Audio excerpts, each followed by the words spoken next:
through your list of commandments, and I think I have some commentary. Well, Okay, first off, she starts off wrong. She got God and the Holy Spirit. You know what I'm saying? It's supposed to be God and Jesus. And if technically if you did your research, you would know that. But I guess we have some time to spare. I mean, it's gonna take forever for Moses to climb that mountain. You made Moses climb a mountain? Oh yeah, have you ever watched an 8-year-old dude trying to climb a mountain? That is hilarious. Okay, so about... okay, and she talks about Moses. And see, again, you know, if you, I mean, you would have to read the Bible to know this, but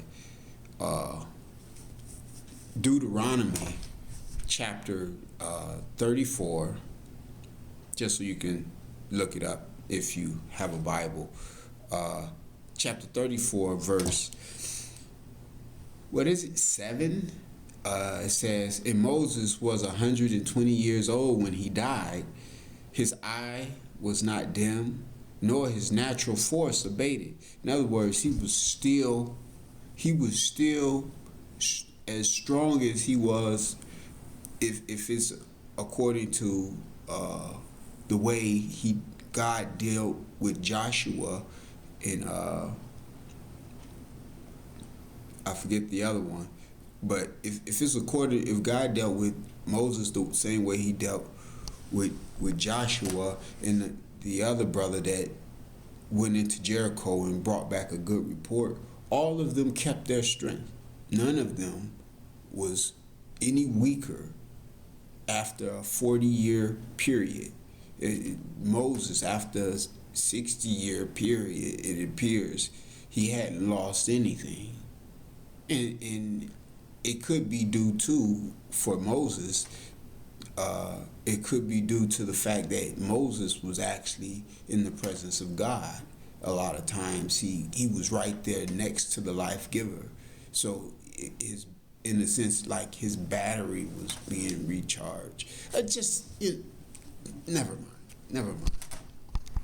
the commandments. Pretty sweet, huh? Well, the fifth one says, thou shalt not kill. Yeah, but then you made an annotation here saying, unless they're gay, unfaithful, witches, fortune tellers, they work on Sabbath, they don't recognize you as their God, they curse their parents, they hit their parents, they disobey their parents, they blaspheme, they fornicate, they're not virgins on their wedding night, and that's just for women, they're sons of sinners, or they make fun of bald guys, of course.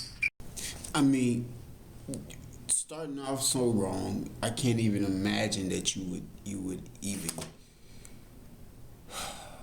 How could I go into the laws and how to interpret them? And where did you get the bald guy thing? Thou shalt not commit adultery. Don't tell me you got a problem with this too. Well, remember that I'm supposed to bang Mary and knock her up? That's technically adultery. Now you're being silly. Just because you piss on the carpet, it doesn't mean you're gonna let your dogs do it too. Okay, now, again, we're talking about two different, well, not again, but we're talking about two different processes. You can't compare what a man and a woman do, two humans do, with what God and a human does. That's just like, you know what I'm saying?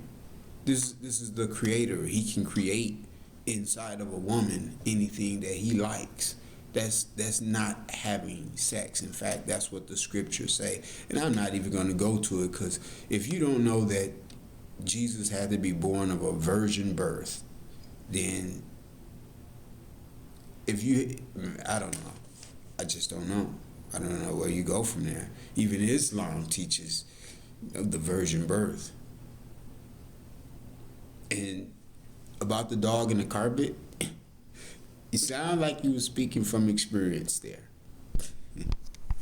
Anyway, about the 8th commandment, thou shalt not eat the following birds, as they are an abomination. And you list here the eagle, the vulture, the raven, the hawk, the swan, the pelican, the stork, and the bat? Yeah, come on G, the bat is not a bird. Of course it is, it has wings. No feathers. Wings. No.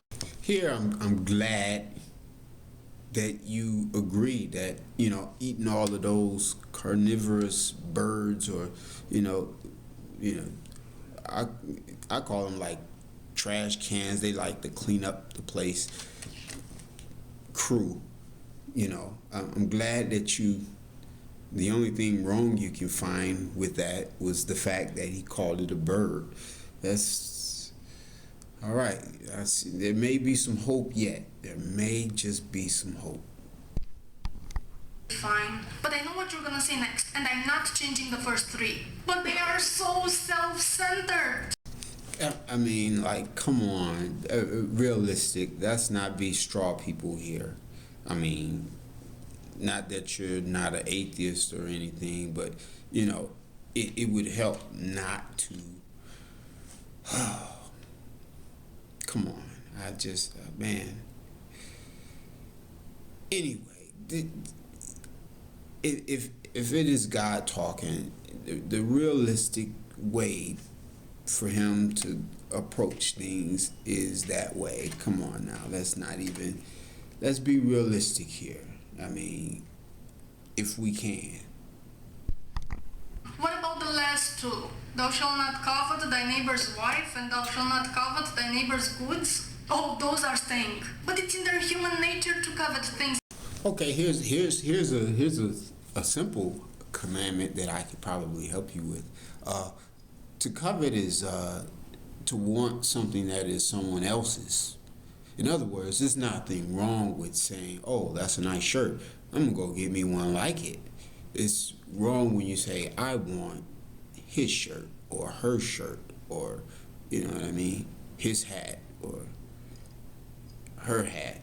You know, that's when it's wrong. Yeah, to want something that is not yours. Now, in the sense of marriage, that's a different thing. When I say that, I'm saying, like, if you meet someone and you desire to get married, that's not what it's referring to. It's referring to when you're stalking and you're a stalker. I think you know about being no, I can't say that. Now get down to writing them on stone tablets and make them real heavy too, so we can make fun of Moses carrying them.